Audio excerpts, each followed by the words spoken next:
Tarihin tozlu sayfalarında insanlığın ibret dolu hikayeleri gizlidir. Kur'an-ı Kerim'de anlatılan helak olmuş kavimlerin kıssaları sadece geçmişe ait değil, aynı zamanda geleceğe ışık tutan evrensel derslerdir. Bu kavimlerin ortak noktası nedir?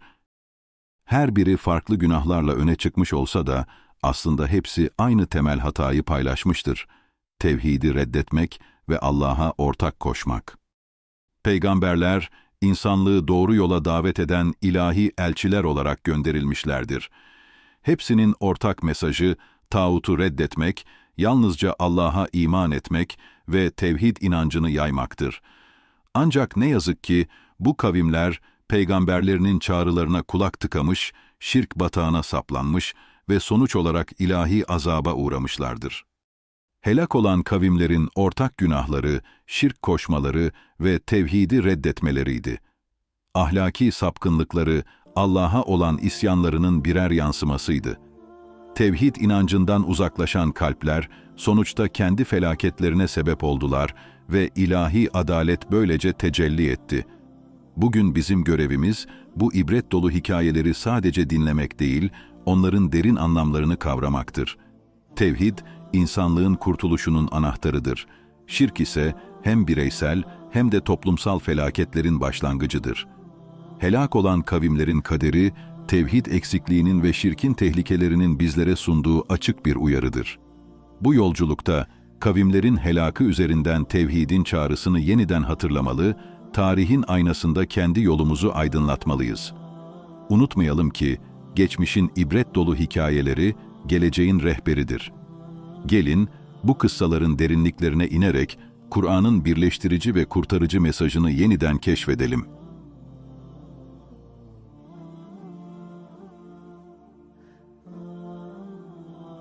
Tarihin derinliklerinden yükselen bir uyarı, kadim bir toplumun ibretlik hikayesi. Kur'an-ı Kerim'de helak edilen bu eski kavim, kendilerine gönderilen peygamber Hud aleyhisselama isyan ettiler ve 7 gece 8 gün süren şiddetli bir fırtınayla yok edildiler. Ad kavmi, her şeyi yerle bir eden gürültülü bir fırtınayla helak edildi.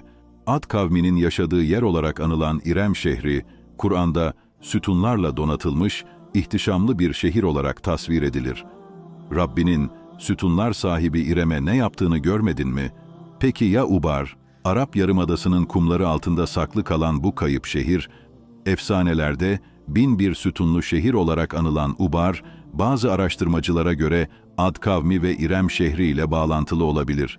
Uydu görüntüleri ve jeolojik araştırmalar sayesinde ortaya çıkarılan bu antik şehir, Kur'an'da anlatılanlarla tarihi gerçeklerin nasıl iç içe geçtiğini gösteriyor.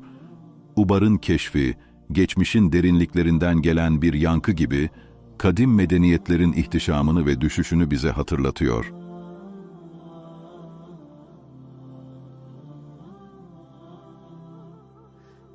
Kur'an, Arabistan Yarımadası'nda yaşamış olan Semud kavminden bahseder. Semud kavmi, peygamberleri Salih aleyhisselamın uyarılarına rağmen azgınlık ve sapkınlıklarına devam eden bir Arap kabilesiydi. Helak olmalarının temel nedeni, Salih peygamberin getirdiği ilahi mesajlara kulak asmamaları ve mucizeleri inkar etmeleridir. Kur'an'a göre Semud kavmi kayalardan evler yontacak kadar büyük bir ustalık geliştirmişti. Salih peygamber, onlara mucizevi bir şekilde kayadan çıkan bir dişi deve gösterdi ve bu deveye zarar vermemelerini söyledi. Ancak Semud kavmi bu mucizeyi küçümseyerek deveyi katletti. Bu olay, onların ilahi bir cezaya çarptırılmasına neden oldu. Bugünkü Medain Salih kenti, Semud kavminin yaşadığı yer olarak kabul edilmektedir. Burada kayalardan oyulmuş evler ve saraylar bulunmaktadır. Bu yapılar, M.Ö. 1. yüzyılda Nebatiler tarafından inşa edilmiş olsa da, bölge, M.Ö. 2. ve 3. yüzyıllarda Lihyanlılar ve Dedanitler tarafından da kullanılmıştır. Tarihi kayıtlara göre, bu bölge, Demir Çağı'na kadar uzanan bir yerleşim yeri olarak bilinmektedir. Kur'an, Semud kavminin helak edildiği zaman, dilimi hakkında kesin bir bilgi vermez. Salih peygamberin, ne zaman bu bölgeye gönderildiği de belirtilmemiştir. Ancak tarih boyunca bu bölge Hicr olarak anılmıştır. Kur'an'da Semud kavminin helakıyla ilgili farklı ayetler bulunmaktadır ve bu ayetler aynı olayın çeşitli aşamalarını anlatır. İlahi cezalandırma, kavmin uyarılara aldırış etmemesi ve mucizeyi inkar etmesi üzerine başlamıştır. Semud kavmi, korkunç bir yıldırım ve ardından gelen şiddetli bir sesle helak edilmiştir. Bu ses dalgası o kadar güçlüydü ki insanlara büyük zarar vermiştir. Kur'an'da geçen sarsıntı ifadesi, bu seslerin ortaya çıkardığı etkileri tarif eder. Semud kavminin hazin sonu, Allah'ın uyarılarına kulak asmamanın ve nankörlüğün sonuçlarına dair güçlü bir ibret vesikası olarak Kur'an'da anlatılmaya devam etmektedir.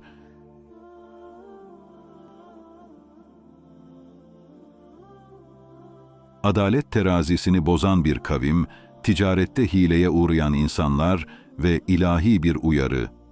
Eyke halkı, Kur'an-ı Kerim'de Hazreti Şuayb ile ilişkilendirilen ve haksızlıkları nedeniyle helak edilen bir topluluktur. Hazreti Şuayb onlara şöyle seslenmişti: "Ey kavmim, ölçüyü ve tartıyı adaletle kullanın, insanlara eşyalarını eksik vermeyin, yeryüzünde bozgunculuk yaparak taşkınlık çıkarmayın." Kur'an'da orman halkı olarak anılan Eyke halkı, bereketli topraklarında ticari ahlaksızlık ve bozgunculukla tanınmıştı. Doğanın sunduğu refah ve zenginlik, onları Allah'a şükretmek yerine nankörlüğe sürükledi. Hazreti Şuayb, defalarca halkını adalete ve doğruluğa çağırdı. Ancak bu halk, hileli ticaretlerine ve zulümlerine devam etti. Sonunda ilahi azap onları yakaladı ve şehirleri harabeye döndü. Kur'an'da Eyke halkının helakı şu şekilde anlatılır: Eyke halkı da zalimdi. Bu yüzden biz de onları cezalandırdık. Bugün Suudi Arabistan ve Ürdün sınırları içerisinde yer alan Medyen bölgesinde bu kavme ait olduğu düşünülen antik şehirlerin kalıntıları bulunmaktadır.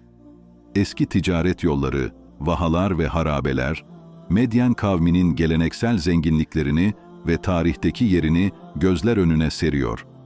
Medyen kavminin hikayesi bize ne anlatıyor? Adalet, dürüstlük ve ticarette ahlakın önemini vurgulayan bu kıssa, günümüzde de insanlığa yol göstermeye devam ediyor.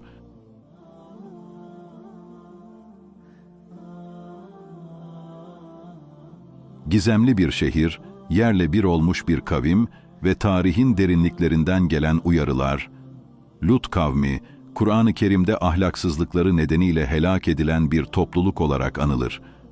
Onlara gönderilen Peygamber Hazreti Lut, kavmini şu sözlerle uyarmıştı: "Sizden önce alemlerden hiç kimsenin yapmadığı bir fuhşiyatı mı yapıyorsunuz?" Ancak Lut kavmi bu uyarılara kulak asmadı ve sonunda Allah'ın azabıyla karşılaştı. Şehirleri yerle bir oldu ve Ölü Deniz'in derinliklerine gömüldü. Bu kavmin yaşadığı yerin Sodom ve Gomorra şehirleri olduğu rivayet edilir. Peki, bu hikaye sadece bir efsane mi? Modern arkeologlar, Ölü Deniz'in altında yaptıkları araştırmalarda şaşırtıcı bulgulara ulaştılar. Bulunan kalıntılar ve izler, Lut kavminin yaşadığı şehirlerin gerçekten de bu bölgede olabileceğini gösteriyor. Bu keşifler, Kur'an'da anlatılan olayların tarihsel bir dayanağa sahip olabileceğini gözler önüne seriyor. Lut kavminin hikayesi bize ne anlatıyor? Ahlak, inanç ve insanlığın ortak mirası. Geçmişten gelen bu uyarılar, bugün bizlere derin dersler vermeye devam ediyor. Geçmişin sırları, suların altında gün yüzüne çıkmayı bekliyor.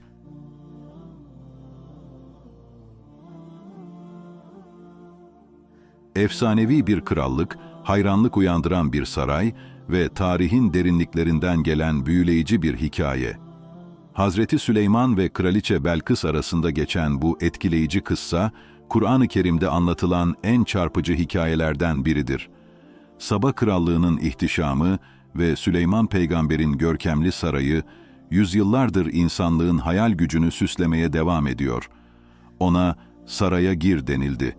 Sarayı görünce derin bir su sandı ve eteklerini kaldırdı. Süleyman dedi ki, "Bu kristalden yapılmış bir zemindir. Peki, Hazreti Süleyman'ın sarayı ve krallığı gerçekten nasıldı? Arkeolojik bulgular ve tarihi araştırmalar, Süleyman peygamberin krallığına ve Süleyman Tapınağı'na ışık tutuyor. Kudüs'te yer aldığı düşünülen Süleyman Tapınağı, İsrailoğulları için kutsal bir ibadet merkeziydi ve ihtişamı ile dönemin mimarlık şaheserlerinden biri olarak kabul ediliyordu. Tapınağın kalıntıları bugün dahi birçok tartışmaya konu olmakta, ancak arkeologlar tarafından yapılan kazılar, Antik Kudüs'ün Hazreti Süleyman dönemine ait izler taşıdığını gösteriyor. Bunlar arasında büyük taş yapılar, tapınağın temellerine ait olduğu düşünülen bazı kalıntılar ve Süleyman'ın inşa ettirdiği tahkimatlar bulunuyor. Eski Kudüs surları ve şehrin savunma yapıları, Hazreti Süleyman'ın krallığının gücünü ve zenginliğini gözler önüne seriyor. Arkeolojik kazılarda elde edilen bu bulgular, Süleyman Tapınağı ve krallığının sadece dini bir mit değil, tarihte yer almış gerçek bir yapı ve güçlü bir hükümdarlık olduğunu işaret ediyor. Süleyman'ın sarayı, tapınakla birlikte ihtişamı, adaleti ve bilge yönetimiyle anılıyor. Bu efsanevi yapılar, Kur'an'da anlatılan büyük krallığın somut izleri olarak karşımıza çıkıyor.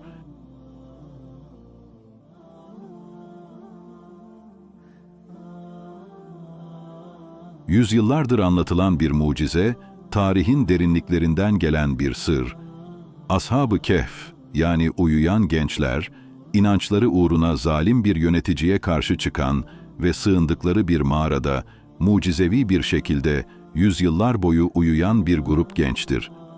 Kur'an-ı Kerim'de anlatılan bu etkileyici hikaye, insanlığa inancın gücünü ve ilahi korumayı hatırlatıyor. Onlar mağaralarında 300 yıl kaldılar ve 9 yıl ilave ettiler. Bugün bu gençlerin sığındığı mağaranın nerede olduğu konusunda farklı görüşler ve araştırmalar var. Türkiye'den Ürdün'e, hatta İspanya'ya kadar uzanan çeşitli yerlerde Ashab-ı Kehf mağarası olarak bilinen mekanlar bulunuyor. Arkeologlar ve tarihçiler bu mağaranın olası konumları üzerine çalışmalar yaparak tarihin bu gizemli hikayesini aydınlatmaya çalışıyorlar.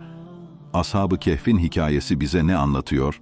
İnanç, cesaret ve ilahi korumanın bu etkileyici öyküsü günümüzde de insanlığa ilham vermeye devam ediyor.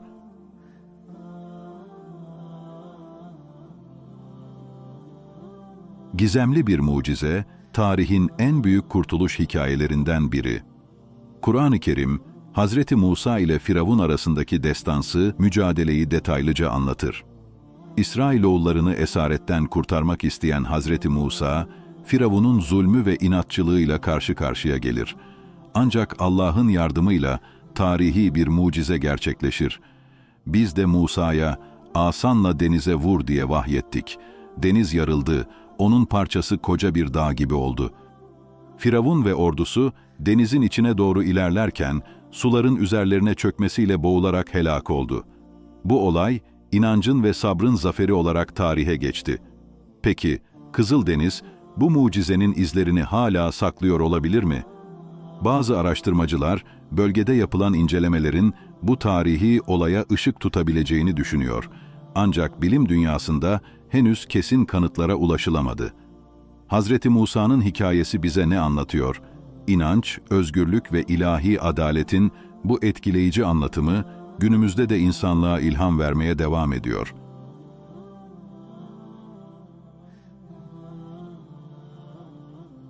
Gökyüzünden gelen taşlar, fillerle donanmış bir ordu ve tarihin en büyük mucizelerinden biri.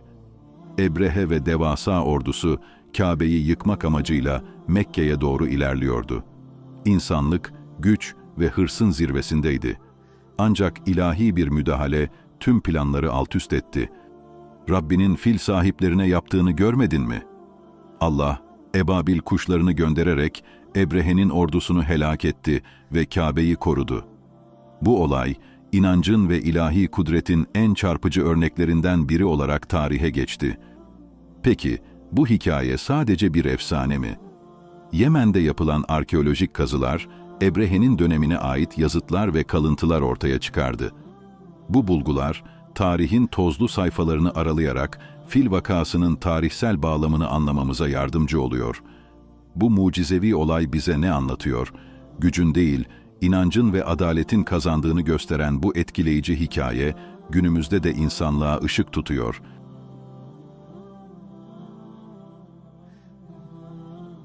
Bir zamanlar bereket ve refah içinde yaşayan Sebe kavmi, bugün sadece bir ibret hikayesi olarak hatırlanıyor.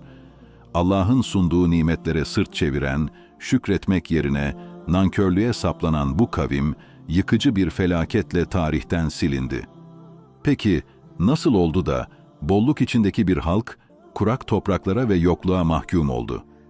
Sebe kavminin hazin sonu, insanoğluna şükretmenin ne kadar hayati olduğunu bir kez daha hatırlatıyor. Sebe kavmi, Kur'an'da refah içinde yaşamış, ancak nankörlükleri nedeniyle helak edilen bir halk olarak anlatılır. Allah, onlara bereketli topraklar ve güvenli bir yaşam sunmuştu. Sebe bölgesi, iki büyük vadiye yayılan bol su kaynakları ve verimli arazilerle doluydu. Kur'an, Sebe kavminin bu nimetlere rağmen şükretmeyip yozlaşmaya düştüğünü şu ayetle ifade eder. Andolsun ki, Sebe kavmine de yurtlarında bir delil vardı. Sağ ve sol tarafından iki bahçe. Rabbinizin rızkından yiyin ve ona şükredin. Güzel bir belde ve bağışlayan bir Rab. Ancak Sebe halkı bu bolluğa rağmen Rablerine şükretmediler ve büyük bir felaketle cezalandırıldılar. Kur'an, bu selin tüm bahçeleri ve tarım arazilerini nasıl yerle bir ettiğini ve refah içindeki Sebe kavminin fakirliğe sürüklendiğini şu şekilde anlatır. Fakat onlar yüz çevirdiler. Biz de üzerlerine arim selini gönderdik ve onların iki bahçesini buruk yemişli, ılgın ağaçlı ve içinde biraz da sedir ağacı bulunan iki bahçeye çevirdik. Bu ayetler, Sebe kavminin nankörlüklerinin bir sonucu olarak doğal bir felaketle nasıl yok olduklarını gözler önüne serer. Sebe kavminin yaşadığı yer, modern Yemen'deki Marib bölgesidir. Arkeolojik kazılar, Kur'an'da anlatılan zenginliğin ve medeniyetin izlerini ortaya çıkarmıştır. Sebe Krallığı, Marib şehri ve çevresinde güçlü bir uygarlık kurmuş, büyük ticaret yollarının kesiştiği bu bölgede ticaretle zenginleşmiştir. En dikkat çekici buluntu Marib Barajı'dır. Bu baraj, Sebe'nin su kaynaklarını düzenlemek ve geniş tarım arazilerini sulamak için inşa edilmiş muazzam bir yapıdır. Barajın inşası, Sebe Krallığı'nın mühendislik ve teknolojide ne kadar ileri olduğunu göstermektedir. Ancak barajın yıkılması, Kur'an'da geçen Arim seline işaret eden büyük felaketle sonuçlanmıştır. Bu felaket, verimli toprakları yok etmiş ve Sebe halkını büyük bir yıkıma sürüklemiştir. Sebe kavminin hazin sonu, tarih boyunca insanoğluna şükrün ve ilahi nimetlere karşı nankörlük etmenin sonuçlarını hatırlatan önemli bir ders olarak kalmaya devam ediyor.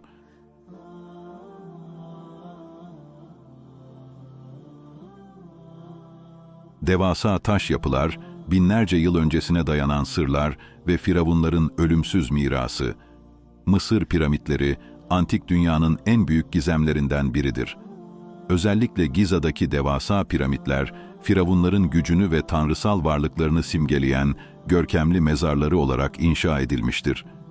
Kur'an-ı Kerim'de firavunlardan bahsedilirken, bu ihtişamlı yapılar, onların yeryüzündeki güç gösterisinin ve kibirlerinin bir sembolü olarak öne çıkar. Firavun, Haman ve askerleri yeryüzünde haksız yere büyüklük tasladılar, halbuki bize dönmeyeceklerini sanıyorlardı. Piramitlerin mimarisi, içerdiği geçitler ve gizli mezarlar, yalnızca Mısır medeniyetinin teknolojik üstünlüğünü değil, aynı zamanda firavunların ölümsüzlük arayışını da gözler önüne seriyor. Bu yapılar sadece mezar olmanın ötesinde dini ve ruhani anlamlar taşıyor, firavunların ölümden sonra bile tanrısal güçlerini sürdürdükleri inancının bir yansıması olarak kabul ediliyor. Mısır piramitleri bugün hala gizemlerini korumakta ve her yıl milyonlarca insanın ilgisini çekmektedir. Bu görkemli yapılar Mısır'ın geçmişine ışık tutmakla kalmıyor, aynı zamanda insanlığın tarih boyunca ölümsüzlük arayışına dair derin bir hikaye anlatıyor. Piramitler, Yalnızca firavunların mezarları değil, tarihin, inancın ve insanın ölümden sonra bile var olma mücadelesinin taşlara kazınmış simgeleridir.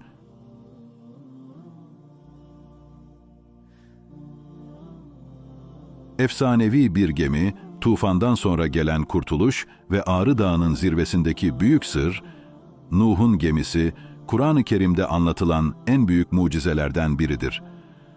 Tufandan sonra geminin karaya oturduğu yer konusunda farklı görüşler bulunsa da, Kur'an, geminin Cudi Dağı'na oturduğunu belirtir ve gemi Cudi Dağı üzerine oturdu. Cudi Dağı'nın nerede olduğu konusunda ise farklı görüşler mevcuttur. Bazı araştırmacılar, Cudi Dağı'nın Türkiye'nin Şırnak ilinde yer aldığını savunurken, diğerleri geminin Ağrı Dağı ile bağlantılı olduğunu öne sürmektedir.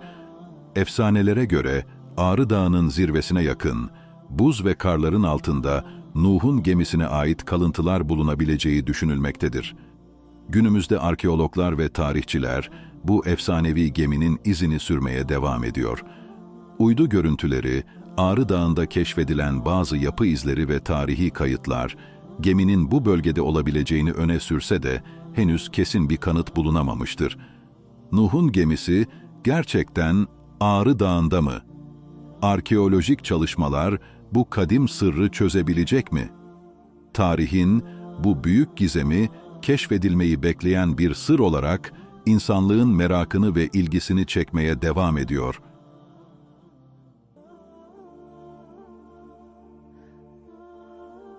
Tarihin karanlık sayfalarından yükselen bir feryat, Ashab-ı Uhdud. Kur'an'da anlatılan bu kıssa, Allah'a iman edenlerin zalim hükümdarlar tarafından ateşe atılmalarının etkileyici hikayesidir. Hendekler kazıldı, ateşler yakıldı ve sırf inançları yüzünden masum insanlar diri diri ateşe atıldı. Ashab-ı Uhdud kıssası, zulme karşı dimdik duran imanlıların ve zulmüyle helak olan zalimlerin ibret dolu öyküsüdür. Kur'an bu kıssayı şöyle anlatır: "Kahrolsun o, hendekleri kazıp içindekini tutuşturanlar. O odun dolu ateşi tutuşturmuşlardı. Müminlere karşı sırf onlar Allah'a iman ettiler diye intikam alıyorlardı." Ashab-ı Uhdud kıssası, iman edenlerin zorba yöneticiler tarafından acımasızca cezalandırıldığını, ancak asla imanlarından vazgeçmediklerini gözler önüne serer. Bu insanlar, inançları uğruna ateşe atılmayı göze almış ve zulme boyun eğmemişlerdi. Bu kıssa, Kur'an'da olduğu gibi hadislerde de detaylandırılmıştır. Peygamber Efendimiz sallallahu aleyhi ve sellem, bu kıssayı ümmetine ibret olması için anlatmıştır. Genç bir çocuğun iman uğruna canını feda edişi şu şekilde aktarılır: İçlerinden bir çocuk, Allah'a iman ettiği için zalim kralın öfkesine hedef oldu. Onu öldürmek istediler ama başaramadılar. Çocuk, zalime dedi ki, halkın önünde Allah'ın adıyla bana ok atarsan, ancak o zaman beni öldürebilirsin. Kral, çocuğu bu şekilde öldürdü, fakat halk bu mucizeyi görünce topluca Allah'a iman etti. Bunun üzerine kral, hendekler kazdırıp iman edenleri ateşlere attı. Ashab-ı Uhdud kıssası, Kur'an'da anlatılan evrensel bir iman mücadelesinin hikayesidir. Ancak bu olay, tarihsel olarak Yemen'de hüküm süren Himyar Krallığına kadar uzanır. Yemen'in Necran bölgesinde Yahudi Himyar kralları, Hristiyan halkı inançlarından döndürmek için büyük bir zulüm uygulamıştır. Özellikle Zunvazir Yusuf adında bir kral, Hristiyanları hendeklerde ateşe atarak işkence etmiştir. Arkeolojik bulgular da bu kıssayı destekler niteliktedir. Necran'da yapılan kazılarda hendekler ve yakılma izleri bulunmuştur. Bu izler, Ashab-ı Uhdud kıssasında anlatılan olaylarla ilişkilendirilmektedir. Tarihi kaynaklar, bu katliamın Yahudi Himyar kralları tarafından Hristiyanlara karşı uygulanan bir zulüm olduğunu ortaya koymaktadır. Ashab-ı Uhdud'un hikayesi, zulmün asla kalıcı olmadığını, iman edenlerin ise her zaman galip geldiğini hatırlatır. Bu kıssa, zalimlere karşı sabır ve direnişin sonunda Allah'ın rahmetine kavuşanların zaferini anlatır.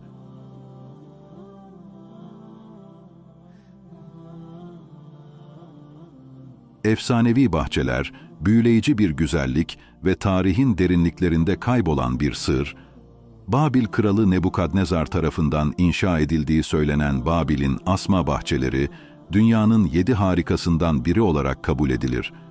Bu muazzam bahçeler, teraslar üzerinde büyüyen geniş bitkilerle, olanaklar içinde büyüleyici bir yapıyla birlikte sağlanır. Nebukadnezar'ın bu bahçeleri karısının memleketindeki dağları hatırlatmak için inşa edildiği söylendi. Ancak bu bahçelerin gerçekte var olup olmadığı uzun yıllar boyunca tartışılıyor. Arkeologlar, Babil'de yapılan kazılarda bu bahçelerin izlerine dair somut bulgular bulmak için çalışsalar da net bir sonuca ulaşılamamıştır. Bazı bahçelerin sadece bir efsane olduğu, bazılarının ise Dicle Nehri çevresinde var olan bir gerçek olduğu savunuluyor. Nebukadnezar'ın asma bahçeleri, tarihin büyüleyici bir bilmecesi olmaya devam ediyor. Gerçek mi, yoksa sadece bir efsane mi?